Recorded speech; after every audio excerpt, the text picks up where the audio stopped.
Alright guys, yesterday I made homemade bread bowls and clam chowder. I wasn't super thrilled with how the clam chowder turned out. It was a little soupy for my liking. We like a thick chowder in our house. And that is what happens sometimes. When you're creating your own recipes, sometimes you gotta work with it a little bit. So I really did love the flavor, so I'm gonna use that and make a potato soup today. Starting with my diced bacon, I'm gonna cook in a Dutch oven over medium heat until crispy. Meanwhile, I'm gonna dice up my onion and celery. Bacon is crispy, you guys. We're gonna remove it with the slotted spoon and just stick it on some paper towels. We want to remove all but a quarter cup of our bacon grease because we want that goodness, but that's a lot of grease. To that quarter cup of bacon grease, we're gonna add our butter. Then add your onions and celery. Now I'm gonna saute over medium heat until softened, about 5 minutes. Our veggies are nice and tender. Now we're gonna add our minced garlic to the pot and saute for 1 minute. Garlic is cooked. Now I'm gonna sprinkle my flour over my veggies and stir constantly for 2 to 3 minutes. We're gonna slowly whisk in our chicken broth, adding in our potatoes and adding in our spices. Stir this really good and then bring to a boil. Once this is at a boil, you want to reduce the heat to simmer and cook for 15 to 20 minutes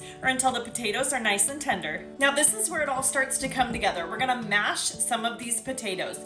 You want some chunky potatoes in there, but this gives it just a little bit more of that thickness. Now we are adding in that cheddar cheese and our heavy cream, as well as half of that bacon that we reserved from the beginning. I'm gonna give this a good stir, then simmer for 5 more minutes. At this point, you wanna check your salt and pepper ratios, see if you need to add more. I'm gonna be serving my soup in a bread bowl, and my husband taught me to toast the top and then put butter around the top rim and toast that as well. So I'm gonna go ahead and do that. There it is. We're gonna top with a little bit of that cheese and some bacon bits. And there you have it.